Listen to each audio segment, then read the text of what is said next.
60 елга якын тарихы булган. Шул дәвер эчендә авыл хуҗалыгы тармагы өчен 22 меңнән артык квалификацияле белгечләр әзерләгән Башкорт аграр технология колледжы республиканың башлангыч һөнәри белем бирү учреждениеләре арасында абруйлардан, көчләрдән санала. Заманы таләпләре буенча яңа белгечлекләр белән тулыланып тора. Башкирский агротехнологический колледж, он работает в 3 районах: Илишевский, Чекмагурский, Бакалинский. Вот сегодня вы здесь находитесь в головном офисе. Здесь в основном у нас профессия агропромышленного комплекса. Есть специальности профессии, ориентированные в основном на мальчиков. Есть профессии, специальности, ориентированные на девушек. Для мальчиков что мы предлагаем? Какие есть профессии? Эта профессия для нас новая. Мы его только в этом году начинаем. Это профессия мастера общестроительных работ. Внутри него несколько специальностей. Это кирпичная кладка, это сухая штукатурка, облицовка плиткой, кровельные работы. Помимо вот строительных всех дел, мы их еще плюс обучим профессии сварщиков. То есть 2 специальности мы соединяем, и получается мастер общестроительных работ. Высокооплачиваемая, очень востребованная специальность. В этом году мы, к сожалению, мало набираем, только 25 учащихся могут к нам поступить по данной специальности. Бүгенге көндә уку йорты тулысынча заманча технологик җиһазлар белән туланып, белем алу өчен бар мөмкинлекләр тудырылган.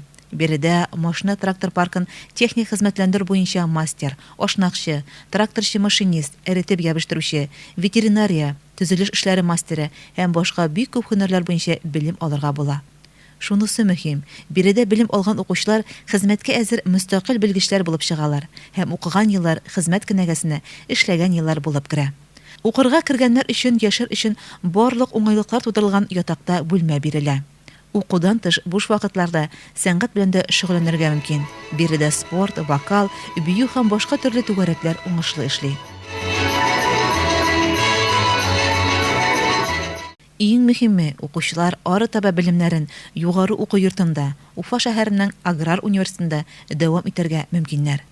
Чарага җыелучы укучылар төркемнәргә бүленеп, колледжның уку корпуслары, уку производство мастерскойлары һәм башка бүлмәләр буенча экскурсия кылдылар. Шулай ук алар кызыксындырган һөнәрләр һәм белгечлекләр буенча мастер-классларда һәм түгәрәк өстәлләрдә катнаштылар. Мәсәлән, заманча җиһазландырылган ашханәдә үз куллары белән тәмле ризыклар әзерләделәр. Познакомились с профессией хозяйка усадьбы, в основном с поваром. Сегодня мы пробовали делать пирожные и пробовали их. Попробовали сделать закуски. Мне очень понравилась эта профессия. Айрыша зур кызыксыну белән тренажер залында җиңел һәм йөк машиналарын йөртеп карадылар. Ветеринария, эретеп ябыштыру һәм башка һөнәрләрнең нечкәлекләрен өйрәнделәр. Гомумән алганда, кызлар һәм егетләр әлеге чарадан үзләрен кызыксындырган сорауларга җавап алып, күпләре киләчәккә һөнәр сайлауда ныклы карарга килеп таралыштылар. Айгөл Муллаянова, Илеш телерадиокомпаниясе.